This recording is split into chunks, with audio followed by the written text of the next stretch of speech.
প্রিয় শিক্ষার্থীগণ, শিক্ষাপ্রিয় চ্যানেল তোমাদের স্বাগত।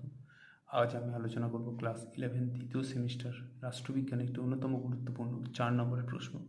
সেটি হলো, ভারত সরকার নির্বাচনে PR সিস্টেম অথবা সমানুপাতিক প্রতিনিধিত্বের পরিবর্তে FPTP বা সহজ সংখ্যাগরিষ্ঠ পদ্ধতি গ্রহণ করেছে কেন? ভারত সরকার স্বাধীনতা লাভের পর সাধারণ নির্বাচনে PR সিস্টেমের পরিবর্তে FPTP সিস্টেম গ্রহণ করেছে। ভারতের সাধারণ নির্বাচনের জন্য কোন পদ্ধতি গ্রহণ করা হবে তা নিয়ে ভারতের সংবিধান রচনার সময় গণপরিষদের দীর্ঘ বিতর্ক হয়। অনেকে ব্রিটিশদের সহজ সংখ্যাগরিষ্ঠ পদ্ধতি বা FPTPর বদলে সমানুপাতিক প্রতিনিধিত্ব বা PR সিস্টেম পদ্ধতি গ্রহণের কথা বলেন। তাদের যুক্তি ছিল, সহজ সংখ্যাগরিষ্ঠ পদ্ধতি বা FPTP গৃহীত হলে তা হবে সংখ্যাগরিষ্ঠের অত্যাচার এবং সংখ্যালঘুষ্ঠের দমন। অবশ্য বিতর্কের শেষে ভারতের লোকসভা ও রাজ্য বিধানসভার নির্বাচনের জন্য সহজ সংখ্যাগরিষ্ঠ পদ্ধতি বা FPTPকে বেছে নেওয়া হয়েছে। গণপরিষদের অধিকাংশ সদস্য ভারতের বহুজাতিক বৈচিত্র্যপূর্ণ সমাজের দিকে তাকিয়ে, বিশেষ করে ভারতের মতো একটি উন্নয়নশীল দেশের মানুষের দারিদ্র ও নিরক্ষরতার দিকে তাকিয়ে সাধারণ নির্বাচনের জন্য সহজ সংখ্যাগরিষ্ঠ পদ্ধতিকে উপযুক্ত বলে রায় দিয়েছিলেন। স্বাধীন ভারতীয় সংবিধানে 325 নম্বর ধারায় লোকসভা ও রাজ্য বিধানসভায় নির্বাচনে সহজ সংখ্যাগরিষ্ঠ পদ্ধতি বা FPTP গৃহীত হয়েছে। ভারতের প্রথম সাধারণ নির্বাচনের সময়, যেটা হয়েছিল 1952 থেকে, লোকসভা ও রাজ্য বিধানসভাগুলির ভোট এই পদ্ধতির সাহায্যে পরিচালিত হচ্ছে। তো প্রথমত বলে দিই যে ভারত সরকার নির্বাচনের ক্ষেত্রে PR সিস্টেম, PR বলতে সমানুপাতিক প্রতিনিধিত্ব, যেখানে যে বিভিন্ন সংখ্যাগরিষ্ঠ এবং দুজনকে মিলেই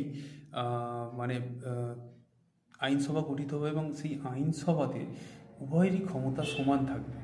তো এইটা হচ্ছে সমানুপাতিক প্রতিনিধিত্ব নীতি।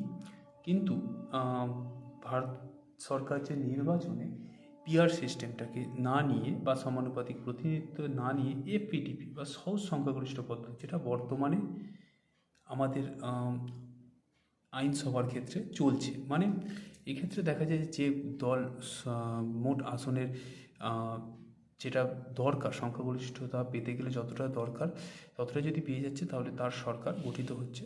তো এক্ষেত্রে বলা যায়, যখন এটা গৃহীত হচ্ছিল তখন গণপরিষদে এ নিয়ে অনেক বিতর্ক হয়।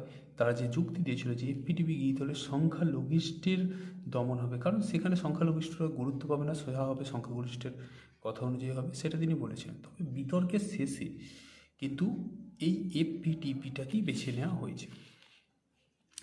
তবে এই সদস্যরা ভারতের যে বহুভাষিক যে বৈচিত্র্যপূর্ণ সমাজে, সেক্ষেত্রে সমানুপাতিক প্রতিনিধিত্বের বিষয়টি অতটা গুরুত্ব পাবে না, কারণ বিভিন্ন জায়গায় এই যে সমানুপাতিক প্রতিনিধিত্বের যে পদ্ধতিটি, সেখানে দেখা যায় যে বিভিন্ন জাতিভিত্তিক বা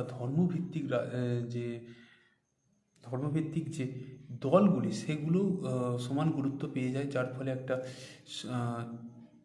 যাকে বলে সাম্প্রদায়িকতার একটা পরিস্থিতি জন্ম দেয়। তো সেই জন্য এই FPTP পদ্ধতিটাকেই বেছে নেওয়া হয়েছে বলে অনেকে মনে করে। তো সেক্ষেত্রে বর্তমানেও এই পদ্ধতিটি গ্রহণ হচ্ছে, যেটাকে FPTP বলা হয়েছে বা সহজ সংখ্যাগরিষ্ঠ পদ্ধতি।